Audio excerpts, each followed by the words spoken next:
Okay. Should I just go? Monsters aren't born, they're made. We make them. All of our monsters are human-made. We make them out of the things we're afraid of. We make them out of the things we hate. In our past, we became fearful as an evolutionary mechanism for survival. Don't go in the cave. It's dark. There could be something in there that will eat you. It's a human coping mechanism. This notion of things that are out of control, things that we can't control. It just seems to be hardwired into the human psyche.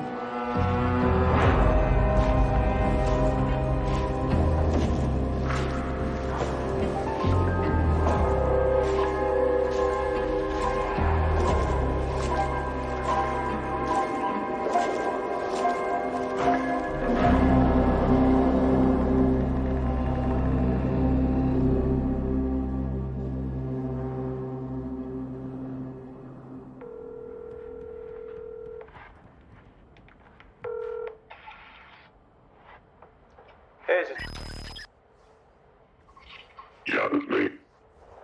Did kind of tell you why I was calling? Well, he said you're making a documentary and you want to talk about Spyrock or something. He mentioned that, that you'd be a good guy to talk to about kind of Spyrock and Mendo and the scene. And... Yeah, I don't think it's a good idea for me to go on camera or be in some kind of a movie. A confidential source told me that in 1993, the word on the mountain was that had a hand in the murders of 3 farm workers from Mexico at a dope patch off Spyrock Road.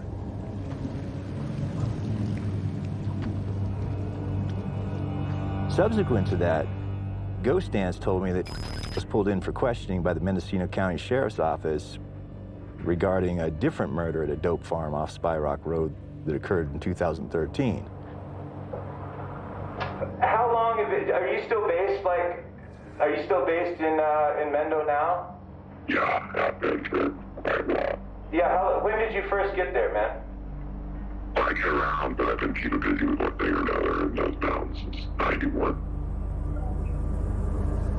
Would Spyrock be a dangerous place for my crew and I to just go and start trying to get interviews?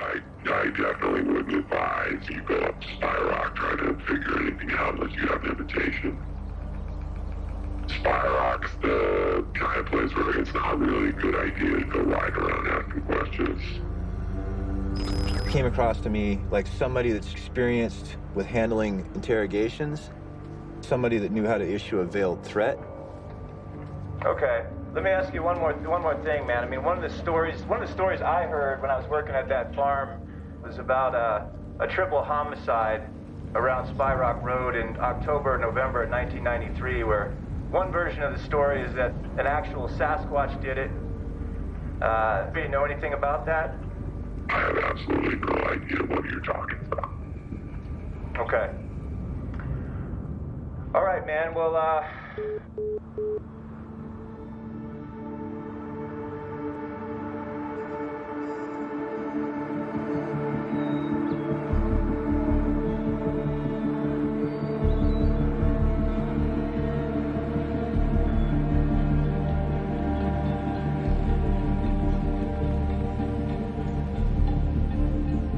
Just got out of a meeting with a source on Spyrock, and dealing with all these dopers up here, it's such a nest of vipers, it's hard to know what to believe or how to gauge the truth. And one quality I'm looking for is consistency of information. There's certain things that keep coming up. 3 guys from Mexico, Hell's Angels, from sources in different towns, from different generations. These common threads keep coming up. Now, twice in the last 72 hours, from 2 different individuals, I've heard that yes, 3 men were murdered on Spyrock in the fall of 1993. And they were murdered on orders from a powerful grower up here on Spyrock.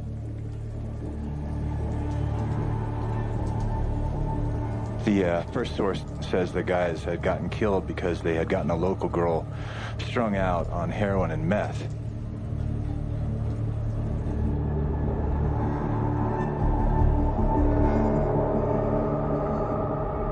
The source today just said, quote, they fucked with the wrong guy's daughter and it got him killed. So that's just another angle to explore and keep an eye and ear out for it.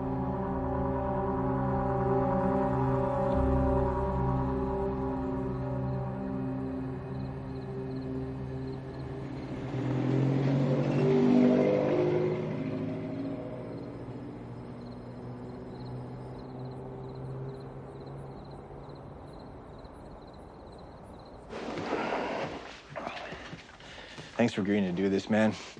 I appreciate it. So I met with this Mendocino County investigator who's only willing to talk to us if his identity is protected because he's got a contract out on his life because he killed a cartel operative in a shootout. I asked you when we met, I want to make sure about a guy named... Yeah, I didn't know him. Okay. That's the problem the first week. So many people came in. Now, there's hundreds and hundreds of people out there doing it. Spy Rock really was probably one of the first commercial areas to grow marijuana in our county. Started out first being like a hippie area, and then it's developed more and more criminal enterprise type people. I wasn't there when these events took place, but from people I knew there, they told me the story that probably one of the first people here to run a bigger operation was a guy they called Bigfoot, who was up on Spy Rock, a legendary guy. Oh, interesting. Yeah.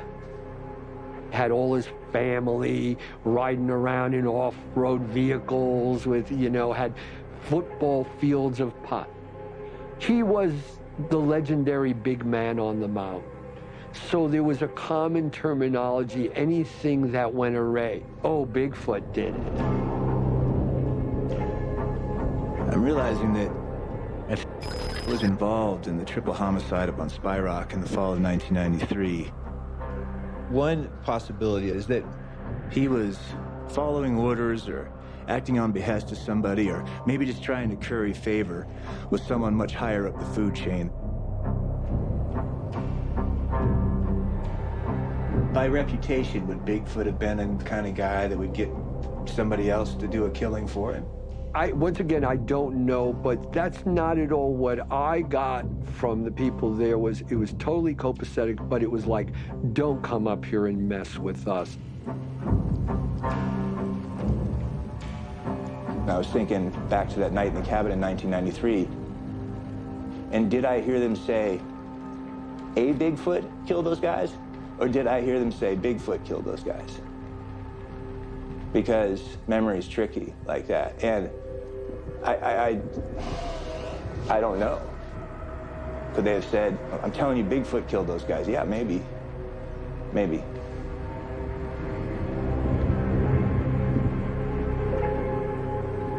So have you ever heard of an old-time grower who also had property on Spy Rock in the early 1990s who goes by the nickname Bigfoot? When I lay this story on this cop about an old-time grower on Spy Rock known or nicknamed as Bigfoot, without missing a beat, he's like, that sounds like Bigfoot Gary.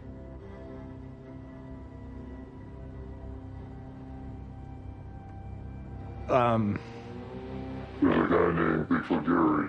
He's been growing marijuana up in that area for at least 20 plus years. 1999, we took a search warrant.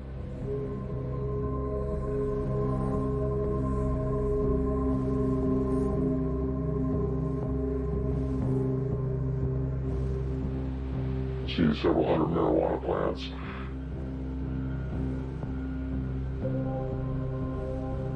Which I later learned was only the tip of the iceberg out there.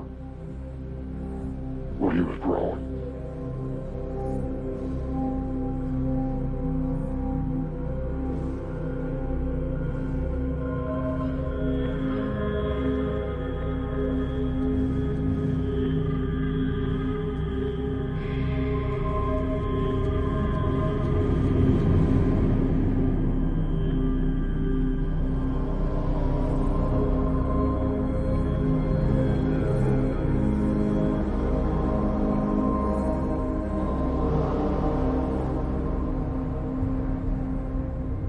Right now, there are snitches in and around Laytonville, California, who are asking around on my behalf about Bigfoot Gary, about Hell's Angels, about murders. One thing that would make me feel a lot better is if I were able to find somebody that put Bigfoot Gary together. If I find somebody, whether cop or crook, that says, hey, yeah, when I was a young guy in the early 90s, he worked for Bigfoot Gary, fuck, man, that would be huge. One other thing I would really like to know is why they pulled in and searched his property in relation to the 2013 murder of Hugo Lea Lopez. Okay? Why did they key in on him? Did they actually think that he had anything to do with it? I'd really like to know that.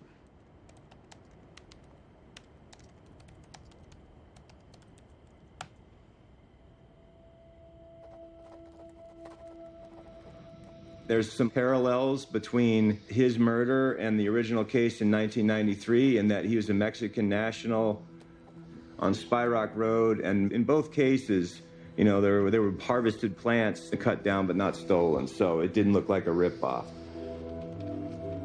Granted, there's no indication that a Sasquatch did it, but you strip that away and there's a lot of similarities.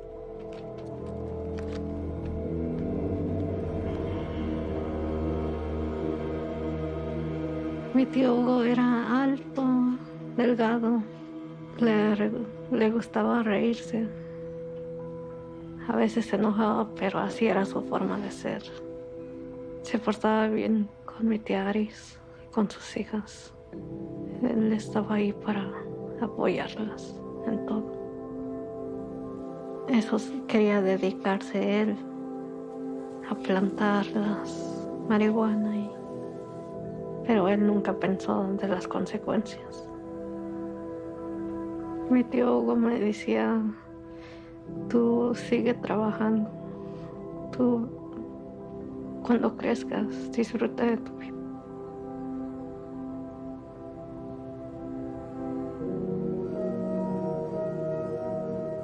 Que no han atrapado a la persona, yo sí tengo miedo.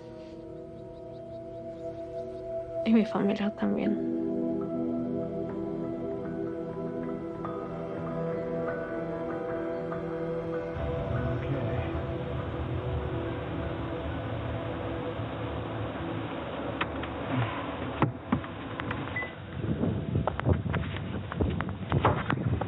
David? Hey, how are you? Good, thanks.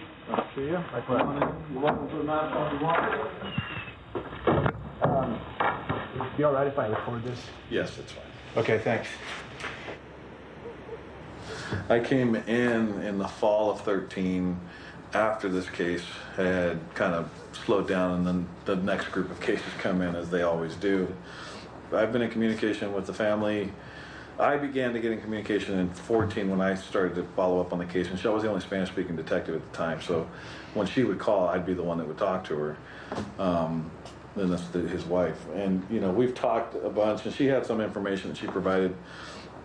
There's obviously some suspicions of close contacts with him, but there was never any ability to tie anybody down to anything.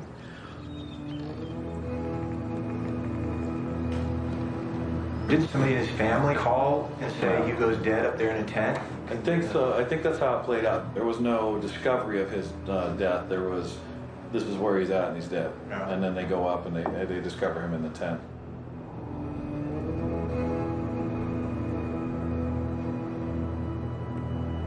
If you know Spy Rock, I mean, you're so far out there, you got to know where you're going. You don't randomly fall on a tent. So whatever it was a target, because it wasn't like that was the only dope grow around. There were other ones in the area.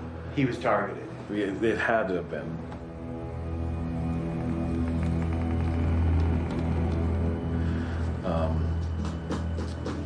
How hard is it for you to investigate a homicide where, like, the victim is an undocumented, worker? Oh, it's difficult. With the growers' cases where you have Hispanic workers, it's extremely difficult. We probably have more bodies than we could even count right now up in the hills. A lot of unreported murders. Oh, I'm sure there are. A lot of unsolved. It's pretty bad. And it's not because we're not trying, it's because we don't have the cooperation from the community in a lot of them. Especially with marijuana grows, you know, who's going to be willing to talk to us? How are Mexican immigrants perceived in Mendocino? What's like the level of just out-and-out racism in Mendocino County, do you think? The voice that's being put out there right now, well, all Hispanics are dope growers. Well, it's not true. My dad came here back in the late 60s. Where I grew up, my family and a couple others were some of the first Hispanics in the valley. And there was definitely racism then. And I don't know who you've talked to. I can imagine that the Hispanic growers may not be as open and forthcoming to you as the old white hippie dope growers. You know, they don't talk to me, and I'm Hispanic. I've got another Hispanic deputy. We try our best, but there's that fear of being in the black market and not wanting to get in trouble for what they're doing. Right. Hugo's murder is going to be a tough case to solve because of what he was involved in, because of where it happened. I have no doubt that there are a number of people who live and grow dope on Spy Rock Road that know exactly who killed Hugo and why. I have of equally little doubt that none of those people would ever give it up to law enforcement.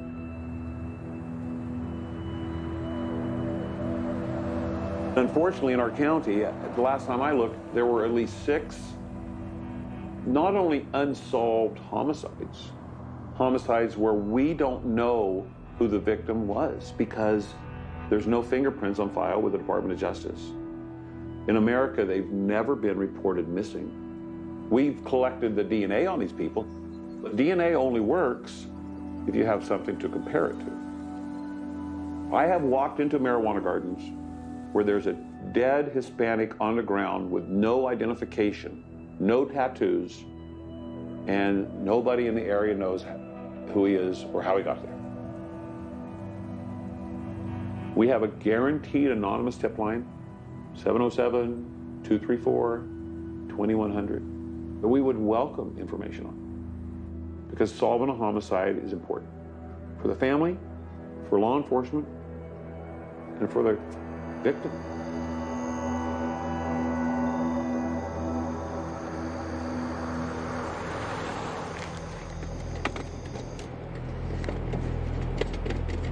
Okay.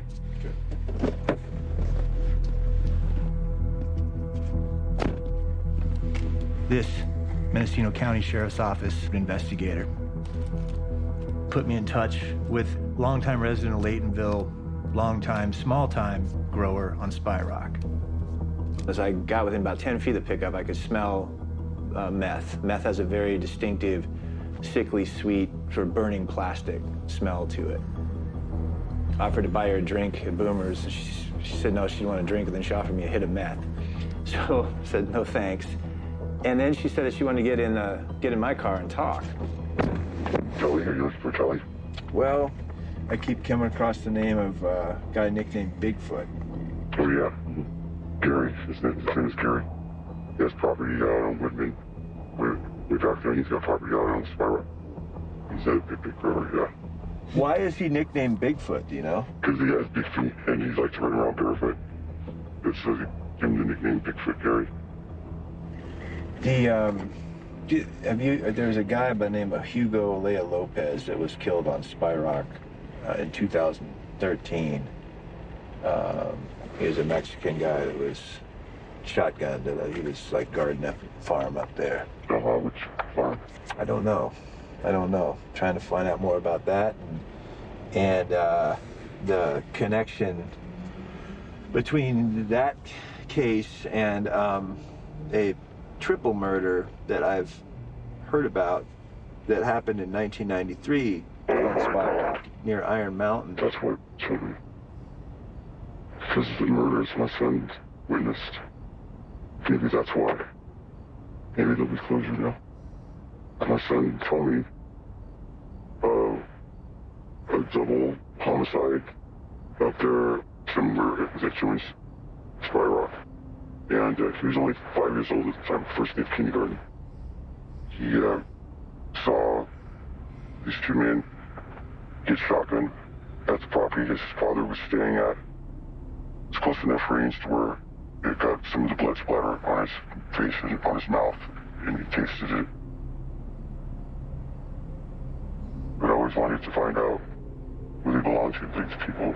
There were somebody's babies, somebody's kids, husbands, boyfriends, brother, you know, son.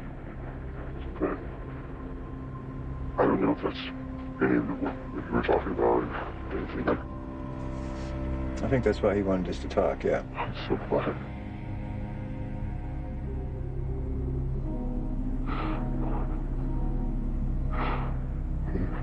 Wait.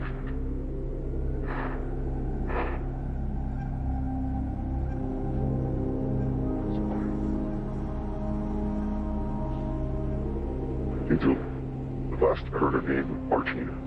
And that was one of the guys who got killed? Somebody, yeah, I don't know. First name, last name. Yeah.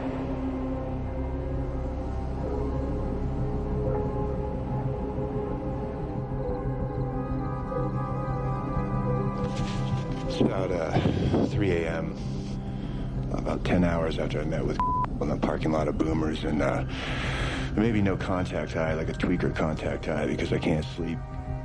Sort of tossing and turning, my mind spinning in circles, going over what she laid on me in the car, and looking over the notes I scrawled down as soon as she and I parted ways. Could this be the one? Could we be talking about the same murder? I mean, obviously Spy Rock Road, 1993, is a very violent place, okay? There's probably multiple homicides that have gone unsolved.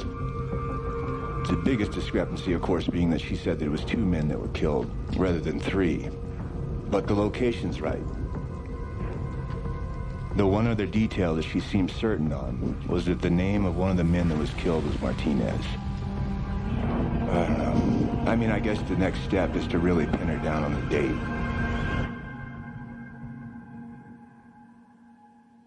Some of the things we'll be saying is like, she already would like it, what it says, you know. If going public with it, kind of like, I've never done that. You want to tell me about the crime that your son witnessed in the 1990s? Are you sure that he told you it was 2 guys? Yeah, he told me to. Do you remember what year that was? It was 96. 96? Mm-hmm. You sure? I believe so, yeah. He was born in 91. I'm pretty sure it was 96, yeah. Fuck, man. You know, once we started probing further, it turned out that it was off by a couple years. So, different multiple homicide on Spy Rock Road. Unsolved, unreported, bodies buried in the woods.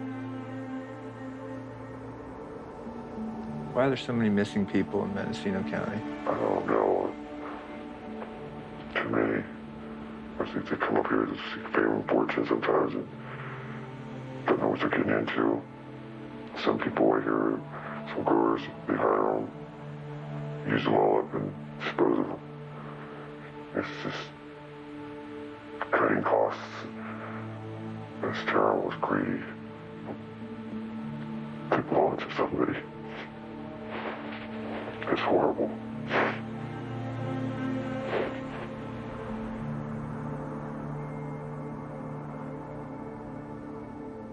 This place is fucked up beyond belief. People pass through here and they just see how beautiful it is in terms of the natural environment.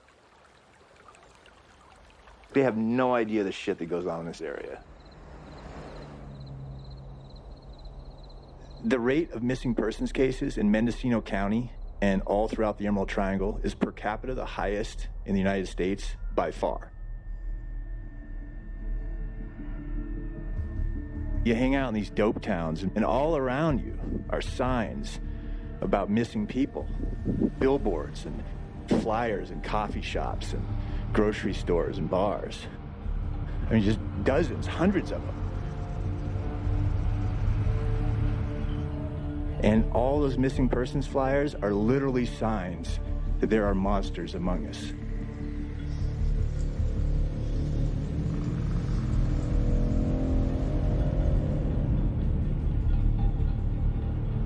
Look, I learned when I was still a little boy that monsters are real, and they will hurt you, okay? But real-life monsters aren't huge and hairy with fangs. They're smiling and friendly until they're not.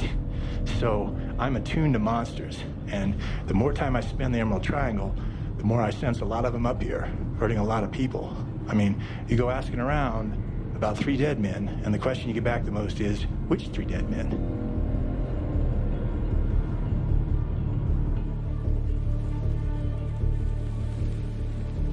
Over time, the big cry was, we want to stop the violence in cannabis by legalizing it.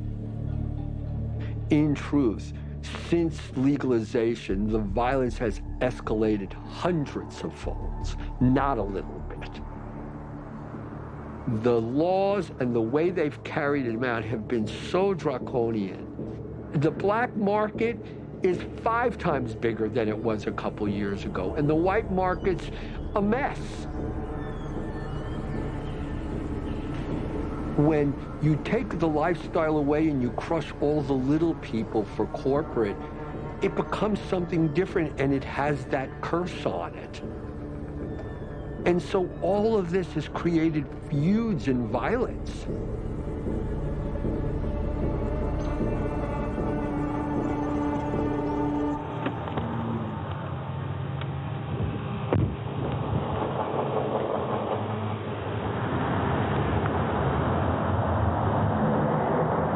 You guys know a guy named Bigfoot Gary?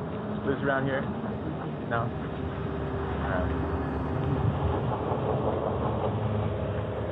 You ever heard of Bigfoot Gary? Never heard of him. Are you a Bigfoot hunter? I guess I am if I'm looking for a guy named Bigfoot Gary. Now I've kind of got target lock on Bigfoot Gary. I really want to meet him and to like look in his eyes and put this story to him, because I feel like I'd know. I'd know whether or not he was involved. Question for you. I'm a documentary filmmaker, and I'm looking for somebody who lives around here, and I heard he's a regular here, being Bigfoot Gary. Yeah. You know Bigfoot Gary? I know Gary. Do you know how to get a hold of him? I don't, Does he live around here? I think he does. Let me leave you my number, and if he comes in tomorrow morning, or if you see him, or you see anybody that knows how to get a hold of him, I will give it to, I don't know anything about him. Is he a nice guy? I just, I'm not from here, so I'm like, I don't want to, like, come up to somebody that doesn't know me and approach the wrong person, you know what I mean?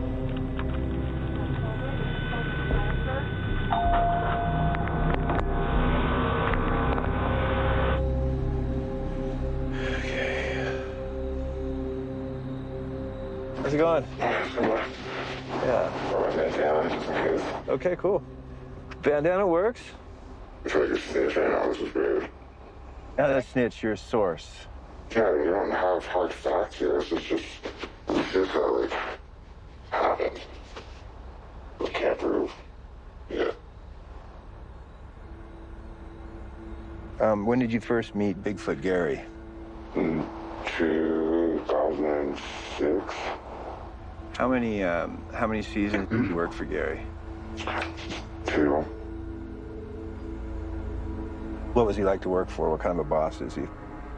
Pain in the ass, for sure. He's just like one of those bosses you just don't cross or piss off. I'm dying in here. It's like so hot with this shit on. Yeah.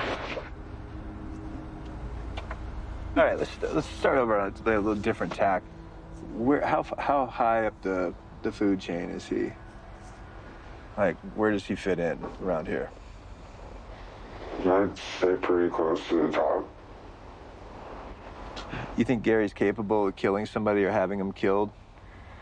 Probably have somebody else do it. I could see that. Especially if the circumstances of why. I mean, any man probably would. Which circumstances? That his daughter was raped by them. Yeah, I wasn't there back then, but what I've heard. Take me through what you've heard. Gary's daughter, she was pretty cool in the back of the head, and she partied a lot. She got this bulgy messed up somewhere. She was raped by 3 of them, and Gary found out about it. They're probably still on the hill, meaning their bodies. Most likely. I mean, there was a few excavators downhill that easily get rid of something like that.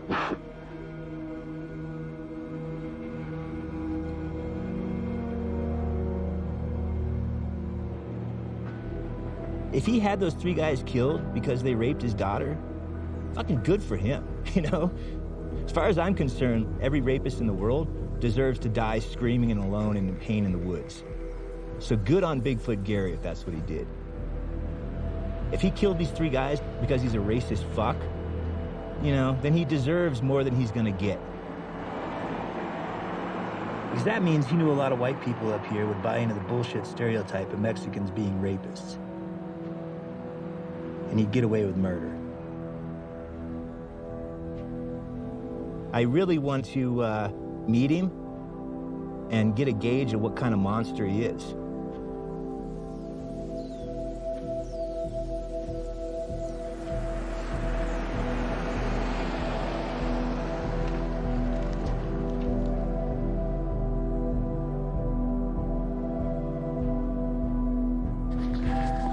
Okay, so I just came down off the mountain, and I didn't have any cell service, so as soon as I got back on the grid, I had 2 text messages pop up, bang, bang.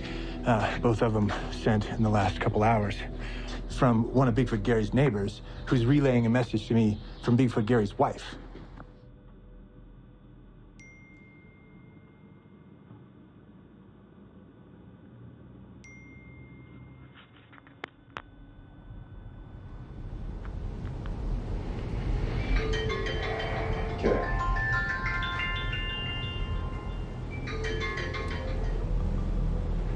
This is David.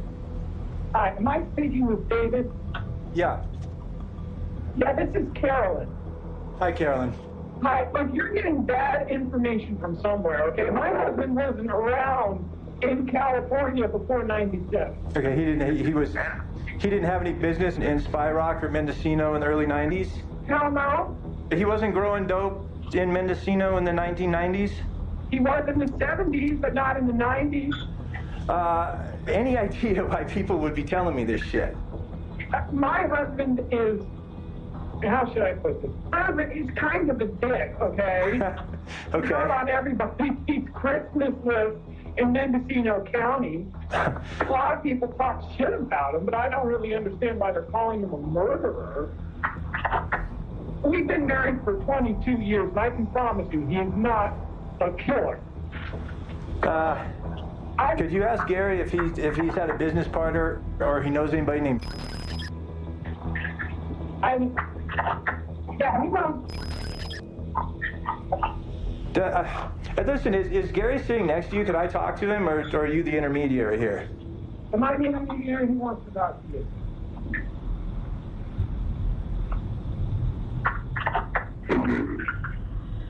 Hey, Gary.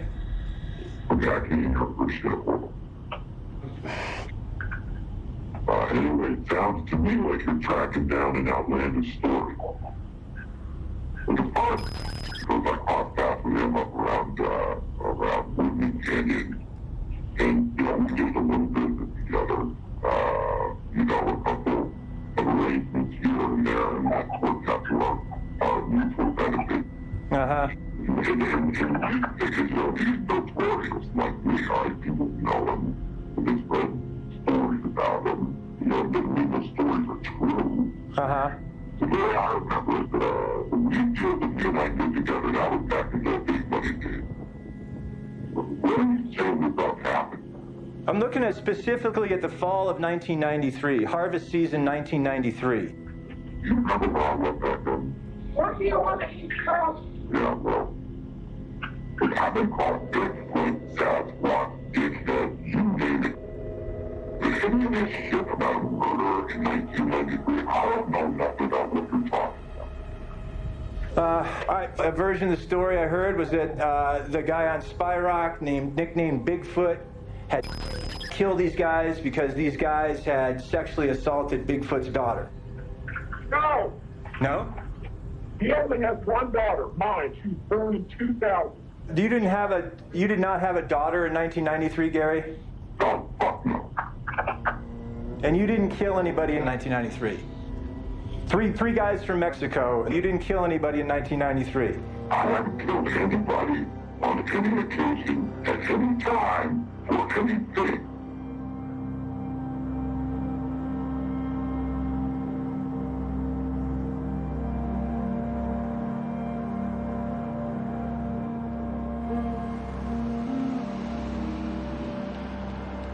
The rumor mill on the mountain is that Bigfoot Gary arranged to have murdered 3 guys who'd raped his daughter.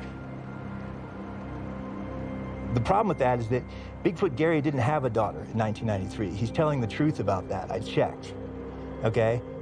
So there's a disconnect between the word on the mountain and reality. And within that disconnect is reasonable doubt and then some. So you hold my feet to the fire, I'm gonna say, he's not our guy. Bigfoot didn't do it.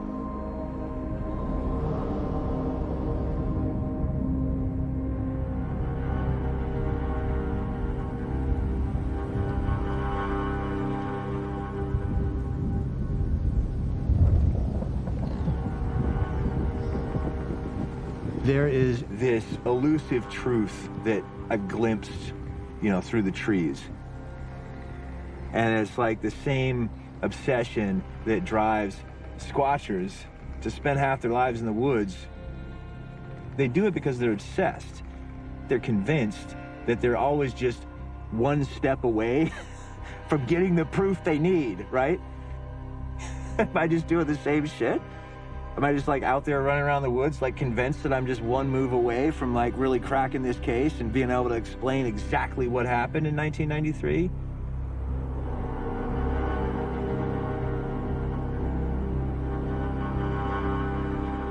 Finding Bigfoot would probably fill a hole in my life. My wish is for the world to finally have proof that this creature actually exists.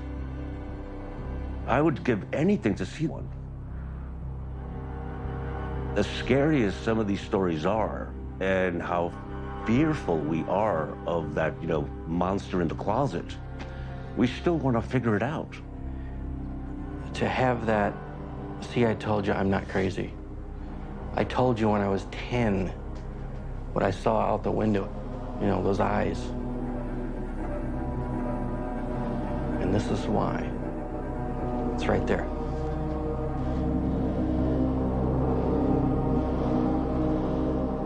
The story of Sasquatch, or of man-like monsters, has been with us from the very beginning. Some of the earliest literary traditions in the West, and, in the East for that matter, have included this wild man figure. A representation of perhaps our alter ego, our lost connection to wild places.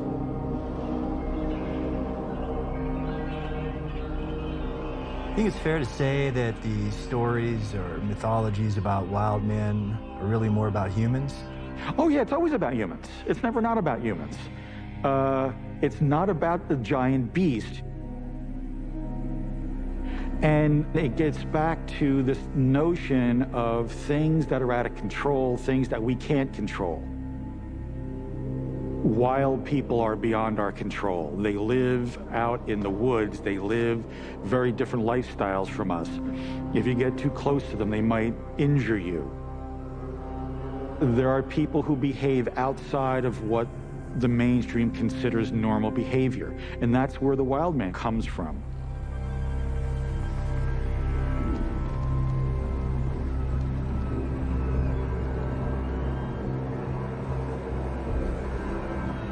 With these kinds of investigations, you get a lead, right? Or you see a path that you want to follow. And then you start following that path away from square one, okay?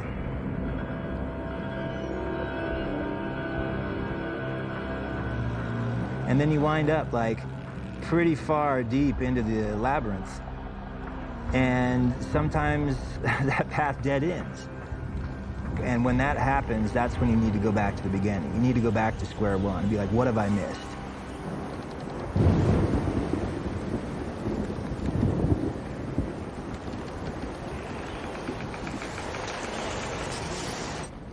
I've gotten the name of 2 people that I think have the number of the guy that owned the farm in '93, and I've been jamming them to pass on a message to him for the better part of a year, that I'd like to talk to him. Finally, word comes back, like, what about? And I was like, about a Bigfoot story that I heard at his A-frame cabin in the fall of '93. Word comes back, oh yeah, he'll talk to you about that.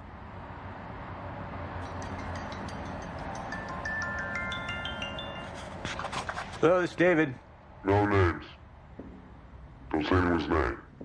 Okay. Don't fucking put movie. Whoever is editing this, I'm serious. Doesn't give fucking of any. Okay, if I'm scared about it, trust me, I'm a reason to be. I get a bad vibe from that guy. Of all the people, honestly, that I've been dealing with, he's the one that has me the most concerned. I remember 2 tweakers that stopped by the cabin. They were freaked out. They said they'd seen some bodies. They said that they'd seen Bigfoot tracks. I'm gonna lay as much of this out for you as I am comfortable laying out. Right. You're only scraping the surface of the crazy at this point.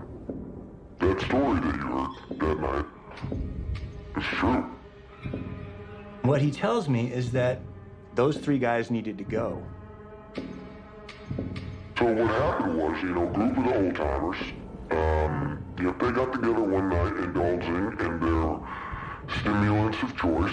Okay. This was getting on to harvest time. People are working close to 24/7.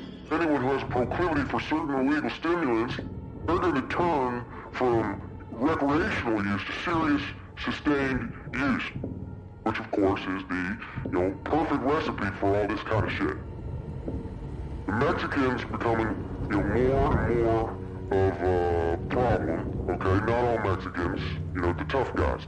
He proceeds to tell me that Mexican workers would get jobs on farms, but really it was kind of part of a campaign to, not take over, but to move in on the territory. So what they were doing is, for example, a bunch of them would get jobs, would hire on with like an elderly farmer, and just essentially just take over his operation. Just be like, this is ours now. What are you gonna do about it? Somebody at this meeting made the comment of like, fuck, I wish we had like chupacabras around here. We could scare these guys off. And then immediately someone was like, well, we got something better than chupacabra. And so they started introducing into this rumor-based information ecosystem of the Emerald Triangle stories about ferocious Sasquatches terrorizing farmers. And so those were the stories that I was hearing secondhand from all these farm workers, and I and everybody else that was in that scene at the time.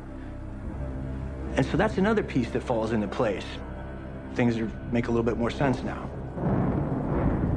Those 3 Mexicans needed to be made an example of. In a way, they made a statement. They tore down the plants and they threw them around like a huge monster had gone on a rampage, and they staged the whole thing. And I'm like, okay, how do you make it look like a Sasquatch murdered 3 guys? He's like, bolt cutters, pickaxes, and forklifts. Meaning chop them up, run them over, bash them in. Were you involved in that decision? No comment. Let me just ask you straight out, just for for the record, okay? 3 men actually died in October 1993. Is that what you're saying? Okay, that the bodies that those guys who came to your cabin said they saw that night, those were actual dead bodies? Oh, without a doubt. They had seen what they were supposed to see. They basically framed Sasquatch for the murder. These dope growers framed Sasquatch for a triple murder. To terrorize guys from Mexico that were on their turf.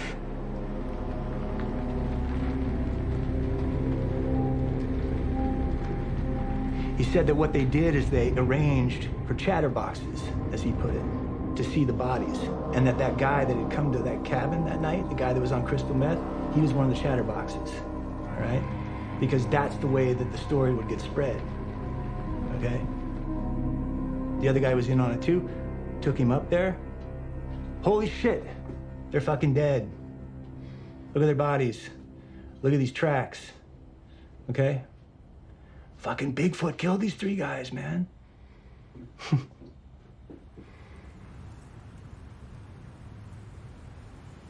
What are some of the motivations why people would make up a Sasquatch story?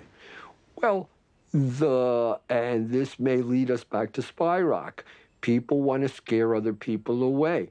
I know in the Amazon that many times people come up with terrible stories of monsters and ghosts and stuff, and it's to scare people away. There's something of value. It's a good fishing ground. It's a good hunting ground.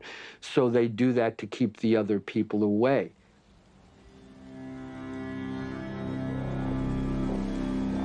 Myth is super powerful. People are afraid of the unknown. It's an ancient story from the beginning of time. Look at the propaganda in this country. Look at the propaganda around the world. I mean, we create stories. We identify the other, the immigrants. We demonize them so we can empower ourselves and maintain control over the culture.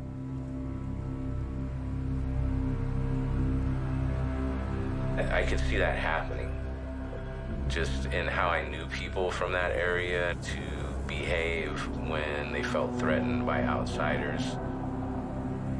This was obviously like a killing where people witnessed the aftermath of it and were then told to go tell people about it.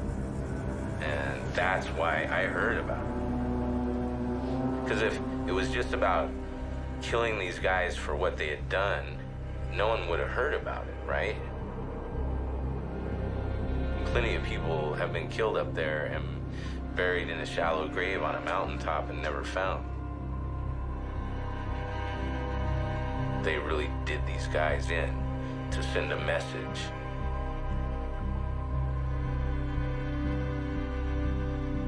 There's exploitive people out here and exploitive situations waiting to happen, you know? That darkness from the mining camps and from the first logging camps that, you know, took the land away from the indigenous people, that trauma never stopped, and it just snowballed into trauma for everybody that's come since then. It gets paved over and painted over and developed over constantly, but in the more rural areas like out here, it's there, you can feel it, you know? I don't think you can stop it or erase it at this point.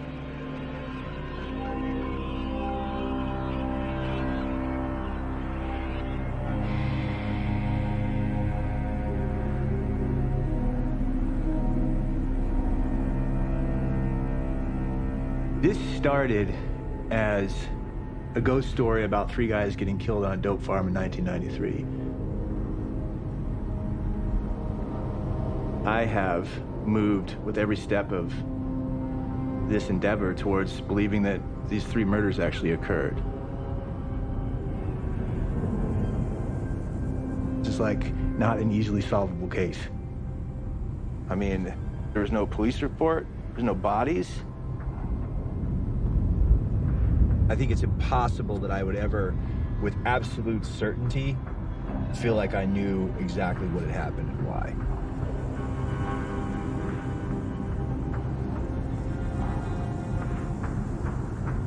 I at least have a story that I tell myself that makes sense now.